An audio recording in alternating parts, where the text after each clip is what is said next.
So this is the second webinar for the Hold My Hand webinar series, and it's all about putting forward the critical interventions and discussion points that will move children forward. Today, we're speaking about iron to fuel the body, the brain, and a better future for children and teens. So if we're going to speak about children, let's hear their voice. Let's start off with hearing what teenagers and young children think about nutrition before we dive into the detail and speak to the panel. What do you think when you hear the word nutrition? Nutrition. I think that it should be a basic right. Oh my gosh. Nutrition. Meat. Vegetables.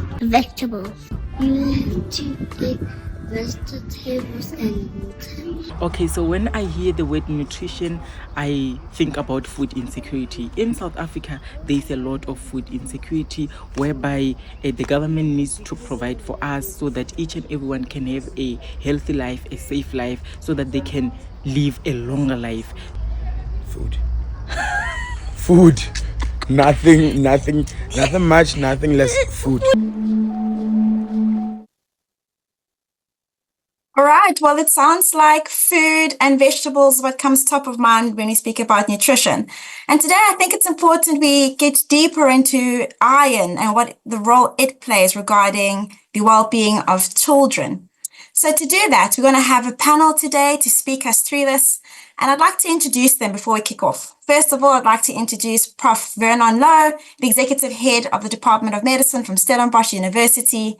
So good to have you here today, Prof. And shortly, he will walk us through an overview of iron and iron deficiencies specifically. We also have Prof. Kirsty, the Deputy Director of Neuroscience Institute from the Department of Paediatrics and Child Health from the University of Cape Town. So good to have you here, Prof. And I'm so interested to hear your take on really bringing this to more of a developmental perspective, understanding the neuroscience behind it, and really the critical times in which iron plays in a young child's life. And then we will move over to reflections from Dr. Fiona Watt. Dr. Fiona, it's so lovely to have you here today. And I'm really looking forward to diving into your reflections, specifically, as a young medical doctor, your take on it and some personal takes perhaps. And then lastly, welcome everyone to the webinar. I'm Noxolo Gqada. I'm part of the Hold My Hand team and I'll be your facilitator today. Whilst we get into it, feel free to let us know who you are. As you know, we are the panel. I've introduced ourselves, so please introduce yourself, use the chat, write down who you are, where you're from. It'd be lovely to be able to use this as a dialogue. Feel free to put questions in the chat and our team will surface them. And towards the end, we'll be able to take some of your questions. I started off with a reflection around young children because that's what Hold My Hand really wants to anchor, the voice of children. But I'd also like to hear a little bit of your voice today. So as we've heard about iron and nutrition earlier from young children, I'd like to hear your take. So let's start off with the quiz before we hear from our panelists. So let's see the quiz. There are 5 questions we'll be answering today.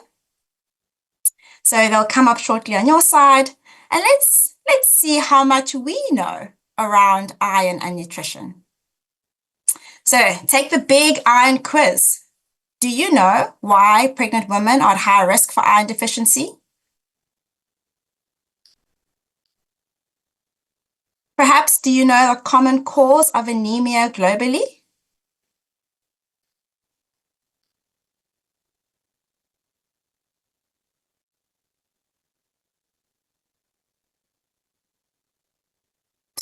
Do you know what stage iron deficiency has the greatest long-term impact on the brain?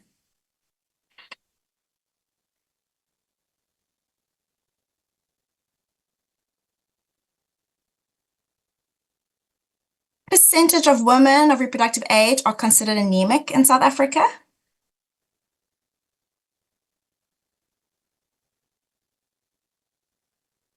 And our last one is simple true and false. Are iron supplements always well tolerated and taken as prescribed? For any of you on iron supplements, I am personally myself, which I might share a bit later. That is an easy one to answer.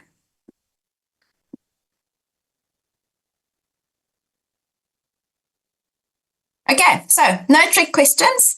Let's see the answers. Let's take a reflection on how much we know before Prof. Louw shares some detail with us.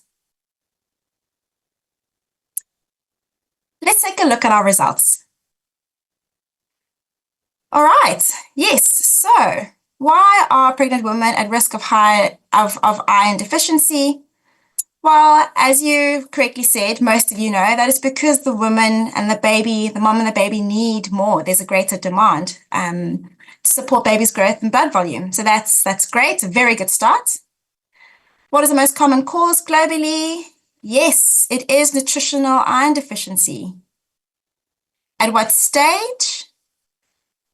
This is correct, the first 1,000 days. So that is from conception, from 0 to just before the child's second birthday. And I'm sure Prof. Donald will tell us more about that. What percentage of women are at the reproductive age are considered anemic in South Africa? Most people were close at 40%, but about almost a third, so 30%. And yes, the final question is that iron supplements are not easy to take. They're not well tolerated and often not taken as prescribed, which obviously does not support great supplementation.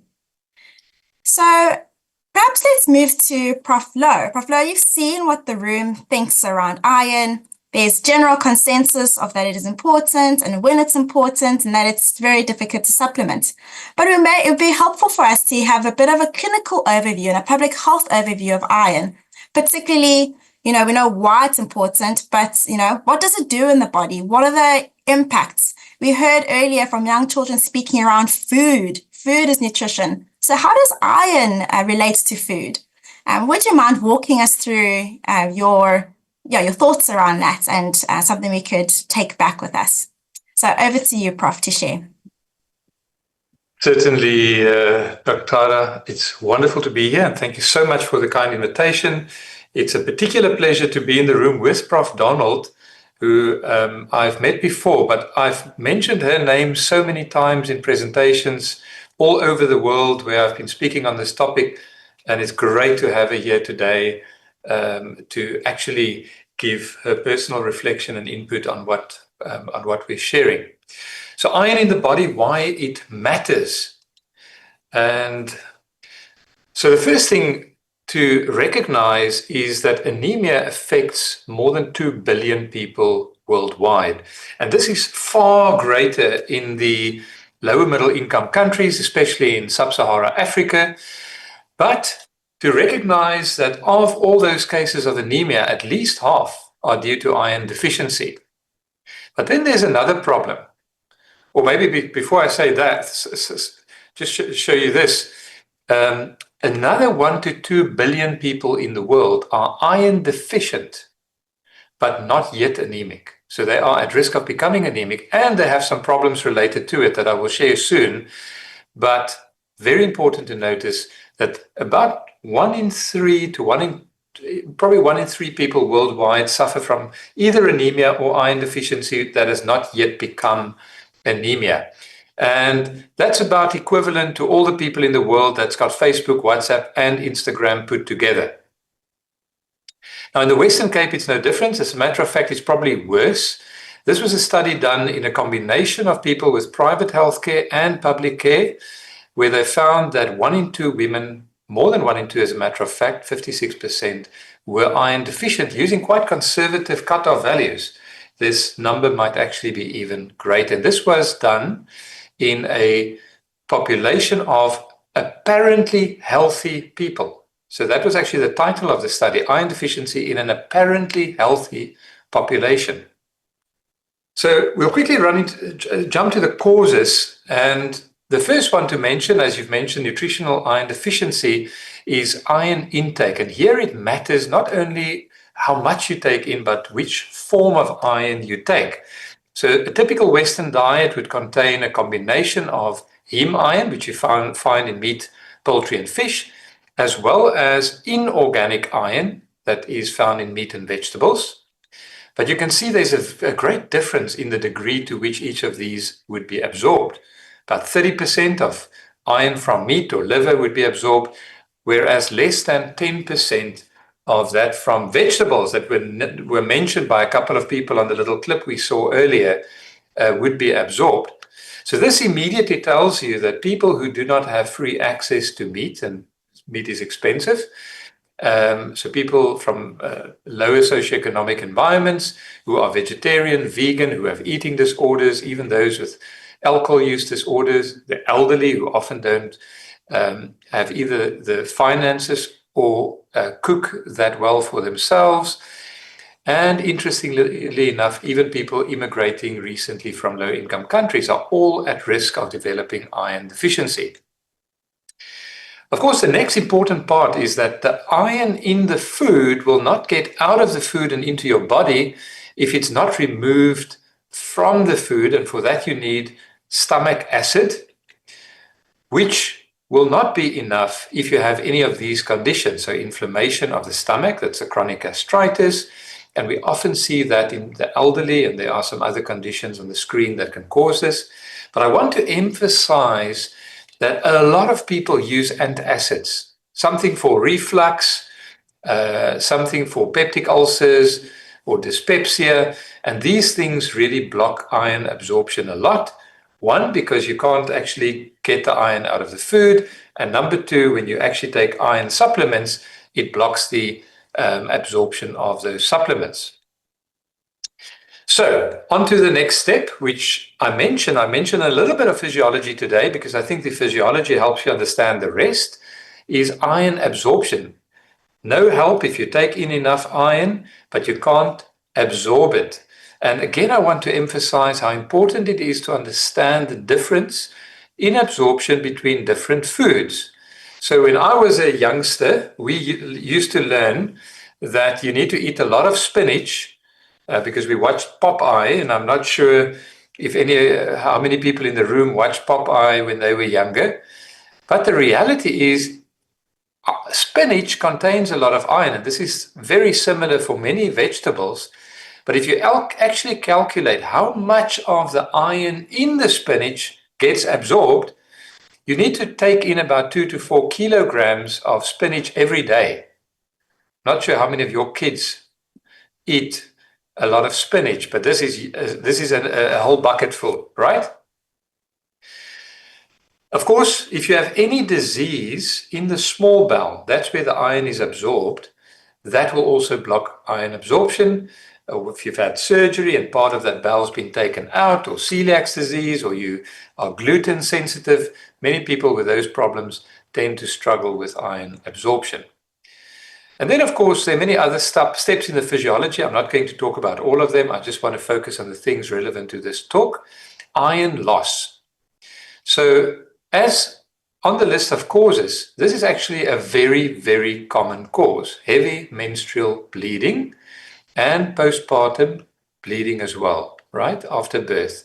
And there are many causes for this, but I think we need to recognize that a huge amount of education is required because about 1/3 to half of adolescents struggle with heavy menstrual bleeding, but only 1 in 3 will go to their GPs in any 3-year period. But 1 in 20 may end up in an intensive care with severe iron deficiency anemia, which has been left untreated. And interestingly, almost half of women with heavy menstrual bleeding never go to a doctor because they ask their mother or their sister, and they might have similar amounts of bleeding and they think that is normal, whereas it is not necessarily normal. Of course, we always worry, especially in men and postmenopausal women, or people with symptoms related to their gut, that there could be something going on where people can be losing blood somewhere in the gastrointestinal system, anywhere from the stomach to the end of it. And in some patients, we do need to go and actually scope them, do gastroscopy, colonoscopy, to look for peptic ulcers or cancers and things like that as well. But that's generally speaking more so in men and in postmenopausal women. In the women of reproductive age, this is more relevant to those who might have worrisome symptoms and that's where your doctor will guide you. We shouldn't forget that many people take aspirin or so-called blood thinners these days, anticoagulants and stuff, but there's also a long list of herbs and vitamin supplements that might increase bleeding that you may not be aware of. If you Google Stanford medications bleeding, you'll get this list for free on the internet. It's a very useful reference that I use, and I get it to all the anesthesiology colleagues, that they have it as a checklist when they do their pre-op, because I've seen people with significant bleeding after brain surgery from something commonly used like omega-3. So worth having that for those of you working in healthcare. Of course, donating blood is a wonderful thing, but you must be aware that if you donate blood, then you will also be losing iron with every donation. And that's why both our blood services in South Africa have active programs to replace the iron that you lose with giving blood. Now, to understand the symptoms of iron deficiency, you need to understand a little bit about what the body does with the iron. So we've said the iron comes in with your food, then it's absorbed, and then this red block that you see there represents the blood circulation. And those little orange things are the two-seater canoes that I call the transferrin canoes, because they transport the iron. And where do they take the iron to? To the bone marrow, which you see in that bone. The bone marrow is the factory of blood, and iron is required to make hemoglobin, which you need in red blood cells. And those red blood cells, you of course need to carry oxygen. So about 65% of all the iron in the body will be found in the red blood cells. So if you don't have enough iron, you're going to have a decrease in your red blood cell number and a decrease in your hemoglobin. And that's what we call anemia. And unfortunately, even for me as a medical student, I thought that that was the end of it, but it's not so. Why? Because we've only spoken about 65% of the iron. Where does the rest of the iron go? The answer is it goes everywhere. It's critically important in the heart, the brain, the muscle, and in pregnant women, but really in every cell of your body. And one of the most important things to recognize here is that you need iron to make this molecule called ATP. What is ATP? ATP is the predominant and most important energy molecule in the body.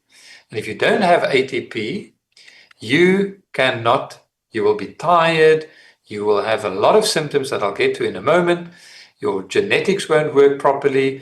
Your brain will, the ATP, not only the ATP, there are other things like neurotransmitters in the brain that require iron for function and for production. So many things in the body will go wrong if you're iron deficient, even if you're not yet anemic. Now, how would that be, you'll ask? Well, the body uses iron first to ensure that there are enough red blood cells.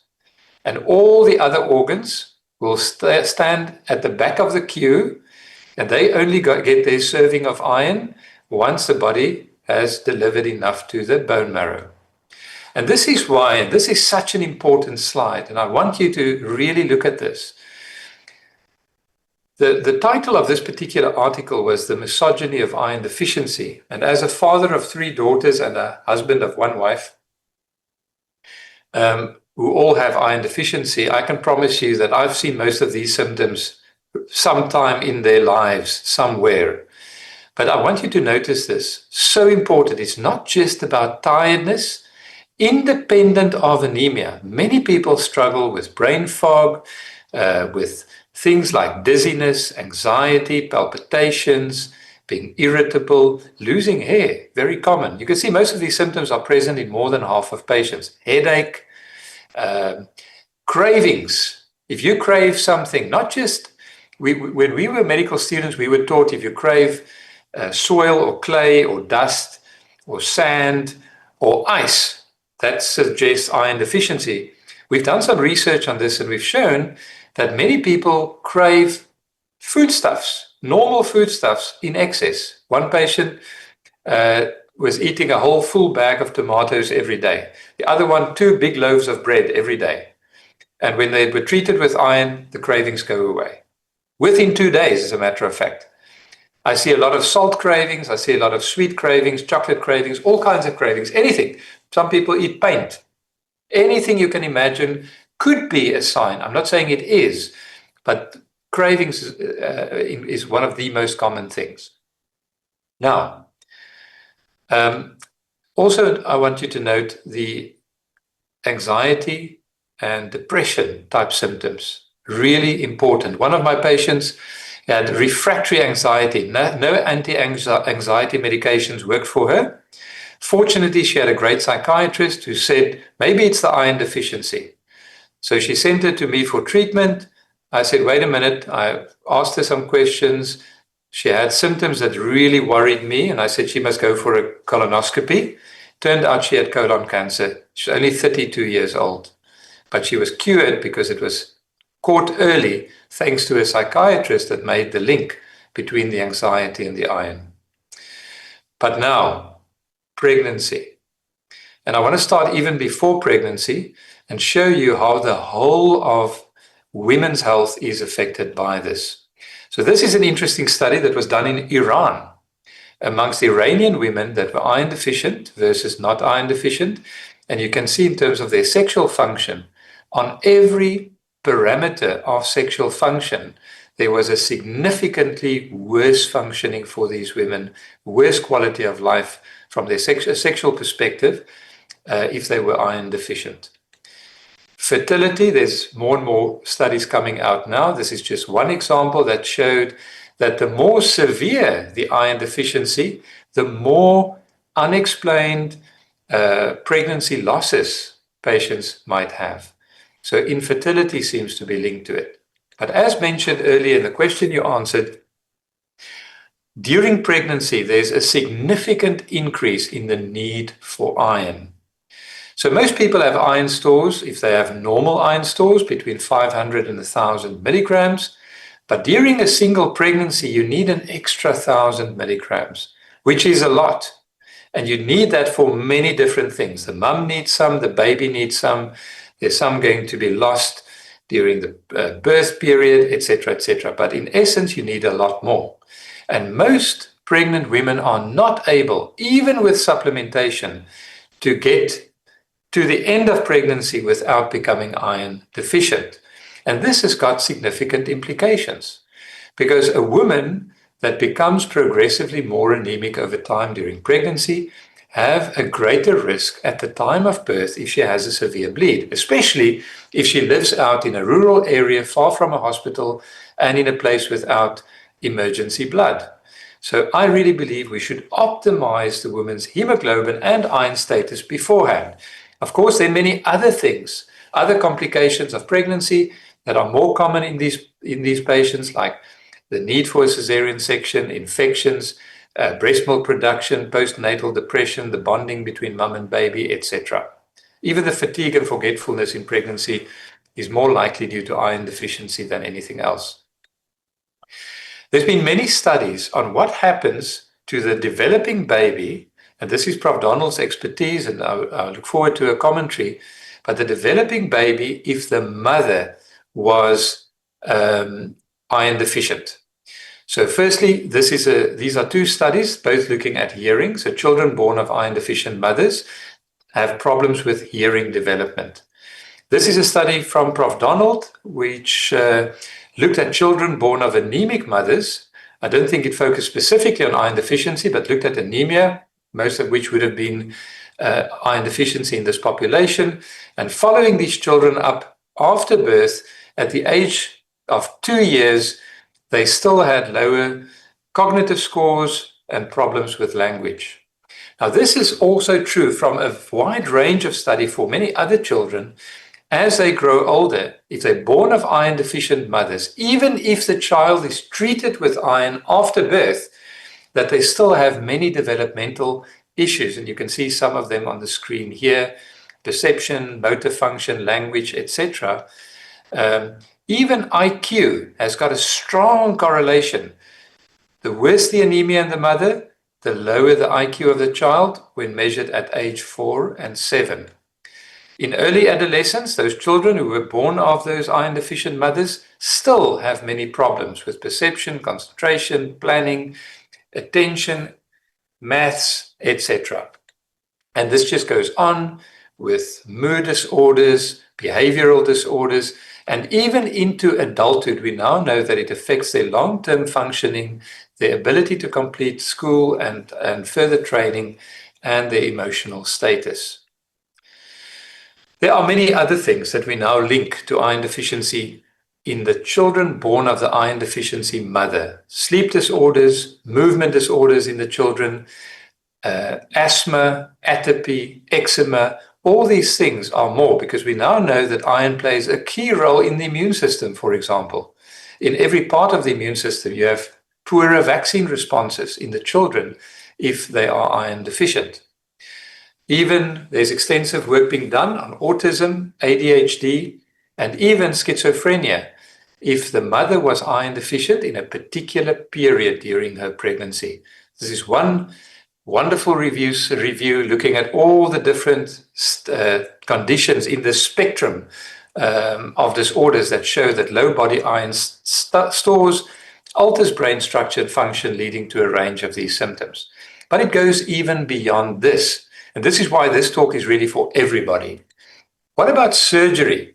If you go to surgery, 84% of patients who come to surgery with anemia, and that's half of all surgical patients, have iron deficiency or a problem with iron as the cause. And this is one study from South Africa looking at 3,000 patients. Half of the patients, when they arrived for surgery, were anemic, and that was associated with a 70% increase in mortality, a 50% increased likelihood of going to critical care, and longer stay in hospital. So, before we treat patients with these problems, we need to prevent it. And that is, of course, diet as our first step. We need to avoid the drugs that either block iron absorption or look carefully at the ones that might cause bleeding. Food fortification is something done widely and it works. Cooking your food in iron pots works to some extent. We've now got these ingots where you can put an iron, like this, they call this the lucky iron fish, and there's the lucky iron leaf, and I don't know what all, that you can put in your pot to cook with, and it releases some iron, and it's also been studied and shown to work. Or you can go to oral iron treatment. Now, as Dr. Gqada said earlier, not often well tolerated, a big challenge, but there are many kinds. And I always say if one type of iron fails for you or doesn't work for you, remember that there are many others that one can try. Some can be taken with food, some have to be taken without food. You need to look at the details. And if none of the oral irons work, there's always intravenous iron.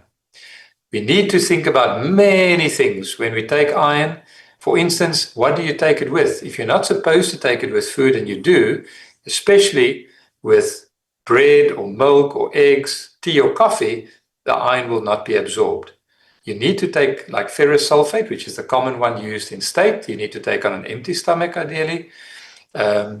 Orange juice may increase the uptake, but it can sometimes also worsen the side effects.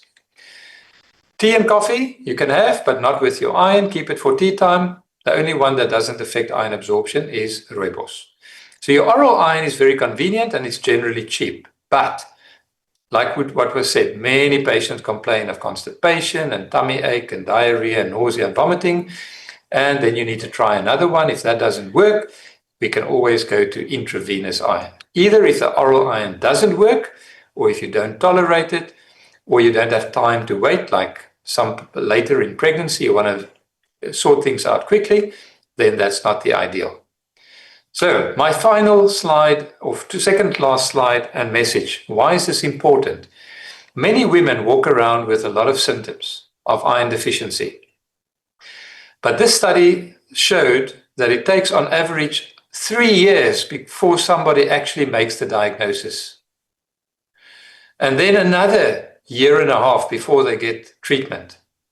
And there seems to be many barriers to this. And part of today is to see how we can overcome these barriers. What can we do to shorten these periods and help women who are struggling? So I hope this overview gave you some understanding and some insight into the mechanisms of why we see what we see. And if you're interested to learn a bit more, I've got a lot of videos on YouTube on iron and anemia and all sorts of things. So you're welcome to have a look at that. So with that, over to you, Dr. Gqada. Thank you so much. Thank you, Prof. Louw. So impactful. And to everyone on the webinar, we will share a link to his webinar page. You can get some more insights to that. Prof, I'm so taken aback by what you've said, particularly around adolescence. If I could ask you a question on adolescence specifically, how do we transition from clinical knowledge to moving into some practice at the community level? You mentioned how adolescents, up to 50% of them might have heavy menstrual bleeds. You've mentioned, they also have lots of neurological sequelae quite later. What would you say could be an intervention or things to consider for policymakers or community practitioners on the call, really targeted at adolescents who are often forgotten in this conversation? I think this really requires all hands on deck approach. And we need to look at all levels of creating awareness and education and find the things that will get people's attention. So I have found, for example, I've been speaking mainly to doctors and to healthcare workers and nurses, that once people realize that iron is not just about being tired, but there are a lot of other consequences, it becomes more interesting, because I think iron is so common that it becomes boring. We need a lot more work in terms of getting to the teenagers in the schools. There's some wonderful work being done here in Cape Town by 2 sisters that treat patients with iron that are going out to schools and creating awareness and letting them know about these consequences that they might suffer. In some studies, a teenager with iron deficiency, when they do an IQ test, they test on average 10 points lower than somebody without. Now, it's difficult enough to be a teenager. You don't need this additional thing that is completely treatable and reversible. So I think awareness. My part in this is to do education, and we do a lot of research to try and improve our understanding. And that's why Hold My Hand is such a relevant, I think, title here today, because you guys hold our hands as well as we try to get to everybody. No single person can get to everyone. We need to do this together. This is something communities can do. People in the audience, I trust, will go back to their families and go and share this information, their schools, their communities. We must just spread the word, because it's manageable, it's treatable, it's reversible for most. Thank you, Prof. Yes, it is manageable, it is treatable, it is reversible. And I think we've spoken a lot around, I think there's so many critical windows and opportunities, and we've spoken about adolescence. But maybe if I can look to you, Prof. Kirsty Donald, to speak a bit around the other critical window, the early stage of development. Most of the people on the call are well aware that about 30% of women of reproductive age are anemic. Prof spoke about the demand, the need for iron is very high. He said it's 1,000 milligrams needed. That's very high. As a woman, I've just come back from maternity leave into the team. I have an 8-month-old. That creates a lot of surprise and shock.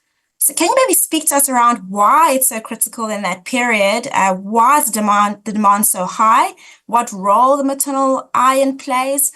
Can you maybe give us a view on the other spectrum? Over to you. So I think Prof. Louw's given you an indication of how important it is in pregnancy.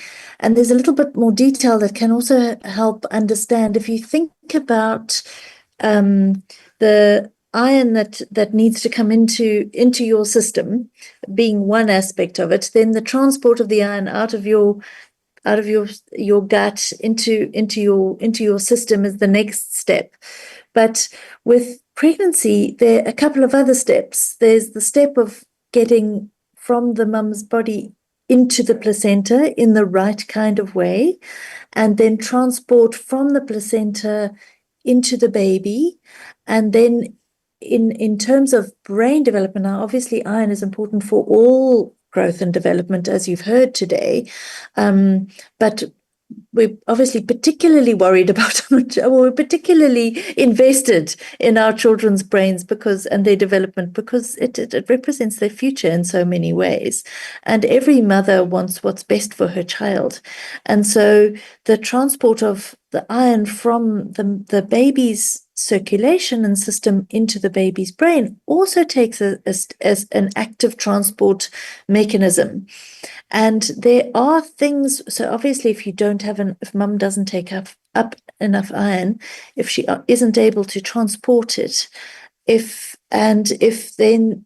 if she's not able to transport it into her system, she's also less able to transport it through her placenta into the baby. And often there's knock-on into the transport systems within the fetus as well.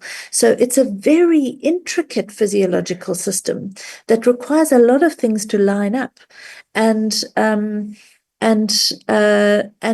are a couple of things that in our environment make it often harder for those things to line up. And probably the most important one is inflammation. So if you have an infection, or you're just very stressed because your inflammatory markers, your immune system gets affected by stress, then your body is down regulates its ability through various transport proteins, down regulates its ability to transport the iron and to be able to utilize it. So you may even have enough iron, but it's kind of trapped inside cells and isn't able to be used for all the important things that it needs to be used for.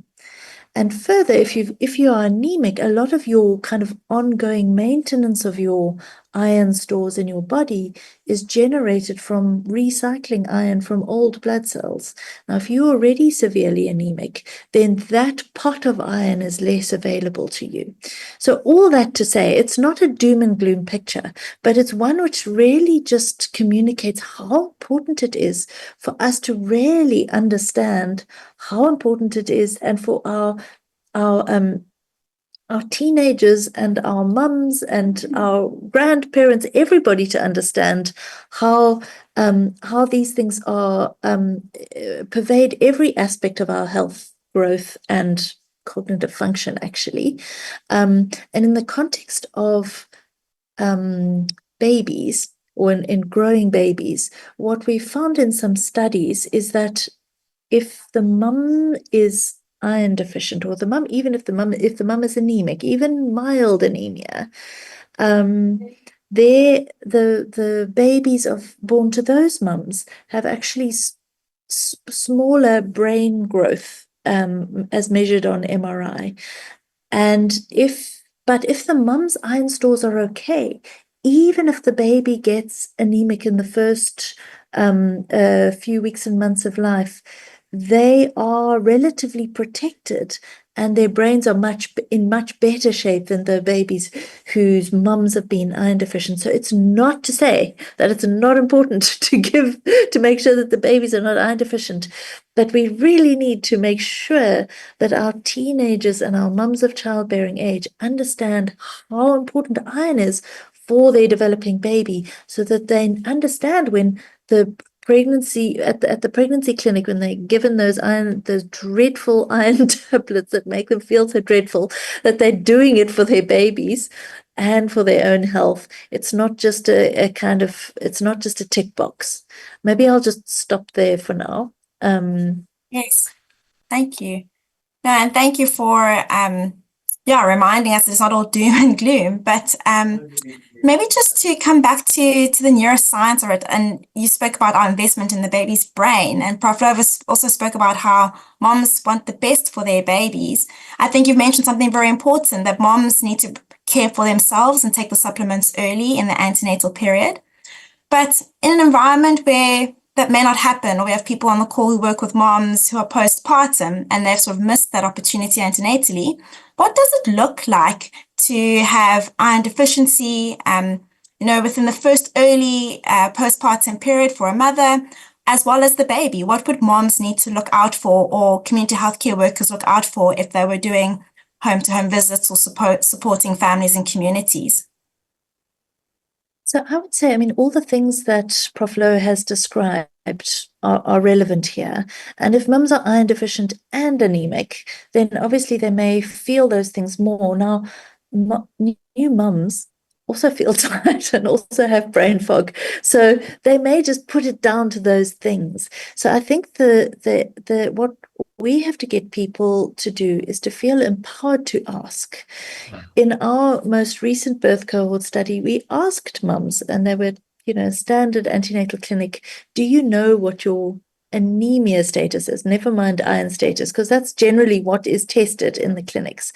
And only 4 people hazarded a guess. And of those, only 1 was correct. So of, 350 people, 1 person correctly knew what their anemia status was. So that speaks to us as healthcare workers and our ability to communicate, but it also speaks to mums not understanding how these things fit together, and so and not necessarily empowered to ask, I'm tired, can you check my iron, or can you just do a finger prick and check my anemia status? It is obviously not the same as iron stores, but it can be a start. And the thing is, it's never too late. Obviously, it's best to make sure that you have iron stores in pregnancy. And I would say that in the 3rd trimester is the peak period where women lay down the stores for the baby. So it's never too late to get iron into the system. And it is always important to correct. The other thing that mums can really do to look after themselves is, so for example, there are many people who live with HIV in our country, and HIV is a chronic disease, but there are treatments available, and we have treatment available in the state sector here, unlike many other countries in our region where people often have to buy ARTs. And looking after your own health goes a huge way towards, so we understand that mums, even babies who are not infected themselves but are born to mums who are living with HIV, may have developmental risk, especially in language areas, which is quite similar to iron, and they may obviously have a relationship. But if a mum is looking after her own health and her immune system is well functioning on the antiretrovirals, her baby's risk is much reduced for having those kind of complications. And so it's not about thinking about one thing; it's about thinking about the whole story together, and looking after your health and advocating for your own health as a pregnant woman is not just about you; it's about your baby and your future. Yeah, thank you, Prof. I think Prof. Louw, would you like to add? Thank you to Prof. Donald. I think those are such important comments, and the one thing specifically in the postpartum period to look out for is postnatal depression, because that has been shown to be reversible if it is due to iron deficiency. And it can be something that is really bad for some women. And at least it's good to know that it's treatable. If there might be other causes, but if it is the iron, it could be reversible. And I think that's something specific to look out for. And second thing to just add, I've now taken out all the slides with regards to inflammation and the effects on iron absorption and the blockage. So thank you, Prof. Donald, for mentioning that. Maybe just to add to that the diagnosis of iron deficiency can sometimes be a little bit more complicated. And we've done quite a bit of research on how do you diagnose iron deficiency in the context of inflammation and HIV, which we published earlier this year. And this is something to also, for those, I saw there's some doctors in this space, and maybe I can put some link to the chat to our latest article where we actually looked on the bone marrows. How would you diagnose iron deficiency in a patient with HIV or cancer or chronic inflammation? where the typical values that we would use to define iron deficiency actually goes a lot higher than what we would normally expect. And that is very important. Otherwise, you're going to miss those patients and not treat them because you'll think they're fine, but they're not. Thank you, Prof. I'll maybe just add to that. In our birth cohort study, which I mentioned earlier, we looked at the number of mums who were iron deficient just straight. It was between 35 and 40%. When you adjusted for inflammation, it was nearly 2/3 of mums who were deficient. And so that's a lot of people. It's a big proportion. Yeah. And maybe closing comments from you, Prof. Donald, around breastfeeding. Are there any, Prof Louw had mentioned earlier around specific foods, and I think that can be mirrored with complementary feeding. But, you've mentioned the importance of iron and breastfeeding. Do you have any closing thoughts around that, and any considerations for any healthcare workers or doctors who may be supporting mothers through the postpartum period? So I think, as always, we encourage breastfeeding because breastfeeding is so good for children in so many different ways, from the transfer of immune factors that help with prevention against infection, to bonding development. There are all sorts of things, and obviously it's free nutrition of the best type, and also because a lot of weaning foods are high in sugar, and they tend to upregulate inflammatory processes, high sugar and high carbohydrate diets. Children who are weaned too early are at risk of inflammatory upregulation, which also reduces their ability to absorb iron. Infants naturally go through a low patch of hemoglobin and iron stores after birth, but they recover it with the right kind of support. The mum's eating healthily, and often with supplementation. Some supplementation might be needed. So it's something to keep an eye on. Parents can ask for it at the immunization clinic, and us as healthcare professionals can always check in when we must always check in with mums and babies at that age. Thank you so much, Prof. Donald.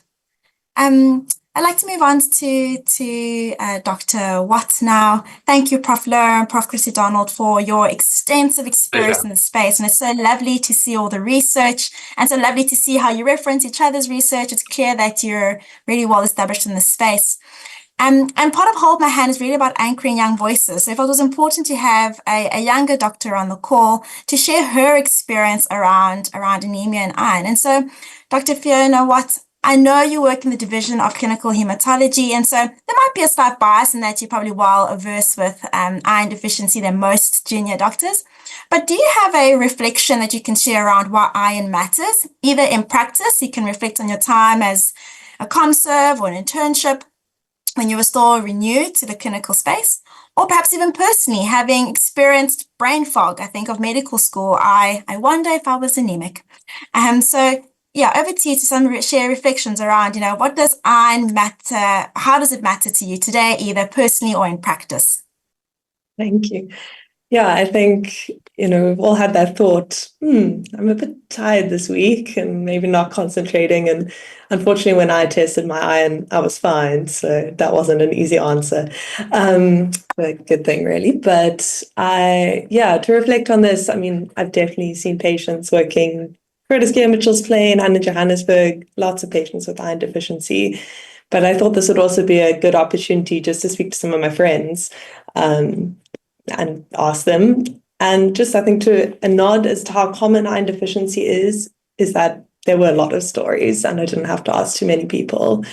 And the first thing that really stuck with me was just the language around iron. You start trying to ask someone, if they've ever had their iron tested, and it's from the get-go, they'll start saying things like, oh, my blood levels were low, or my doctor said my iron levels are low, and you ask them what number, and it doesn't quite make sense. And when they go and look for you, you realize they only had a hemoglobin tested. They might be anemic, but they don't actually know their iron status. And it comes up over and over again. And sometimes I've seen it with patients, there's a lot of confusion from both sides, because someone might really think the iron's low, but that's not the word that's ever been used. And when you just start telling someone that their blood levels are low, they don't always know what that means. So I think when you're trying to target iron in practice, you really need to be clear, which can be difficult because you also want people to understand. But there is a clear distinction between anemia and iron, and we just need to be clear about that.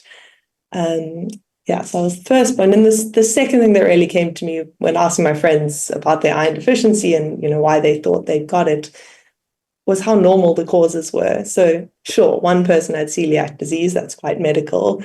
Another was just a regular blood donor, a few of them vegetarian, and then some had heavy menstrual bleeding, many not even realizing for years that it was out of the scope of normal, that it was even heavy.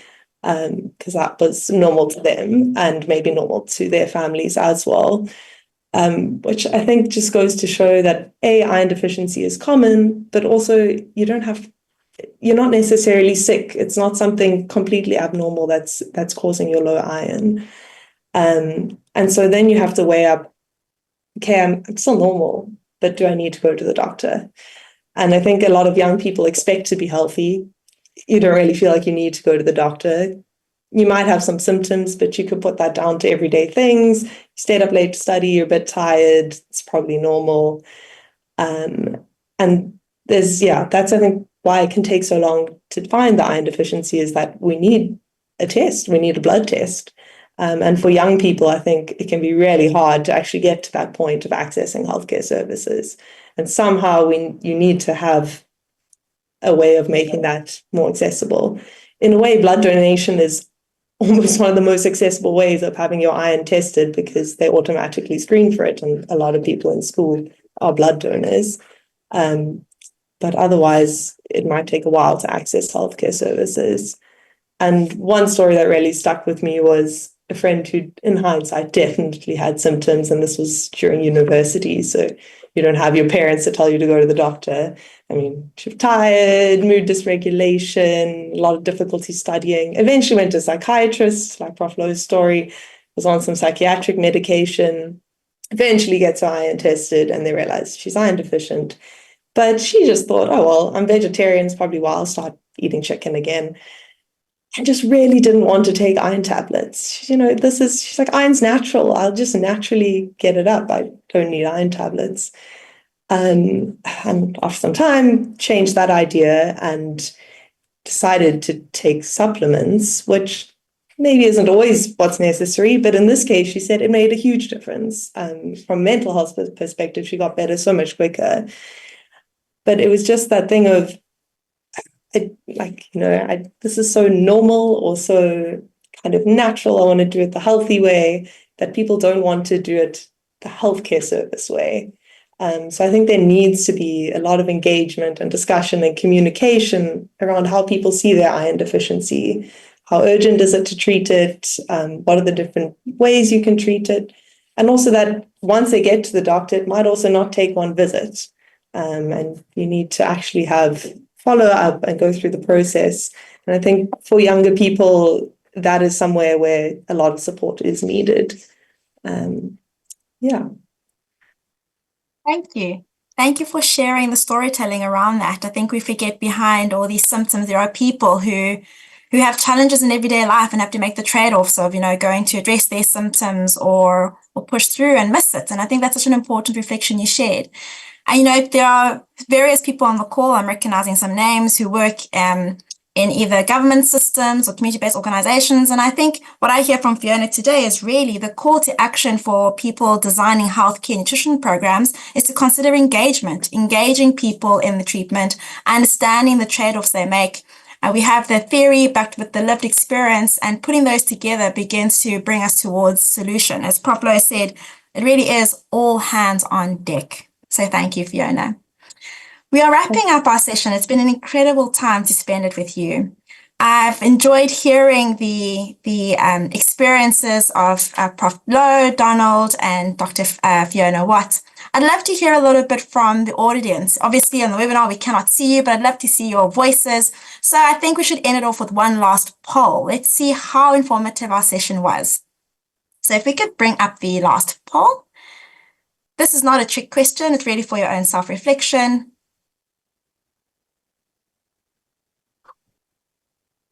It will come up shortly.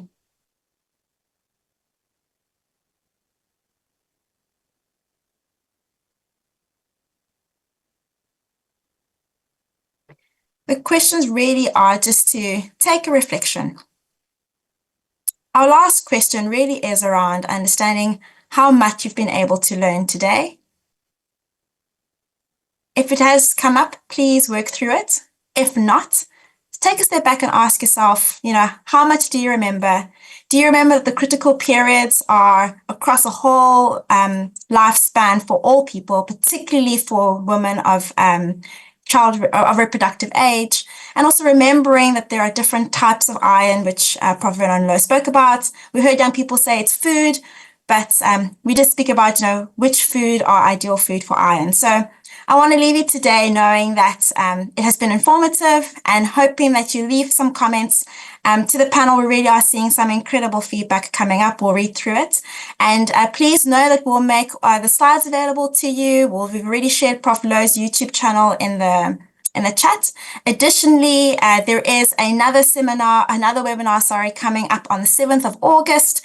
We will be diving more deeply into some of the cognitive aspects of 0 to 3 years old. And as Prof. Kirsty Donald has mentioned, iron too plays such an important part in investing in brain and cognitive stimulation and development. So we'll be diving deeper into that, particularly looking at responsive caregiving and opportunities for early learning. So in the interim, we will share a link to register for the next webinar, 7th of August. But till then, feel free to also sign up to the Hold My Hand community. You can access our website. We'll share a link in the chat. Please join the community as well as join our newsletter in order to receive links such as the webinar today and any further information. Thank you all very much. To the panelists, I cannot thank you again, and also to everyone attending. Have a good afternoon till we meet again. And remember, this is all about holding the hands of young children, both our children and teens who need our support. Do your part. All hands on deck. Goodbye.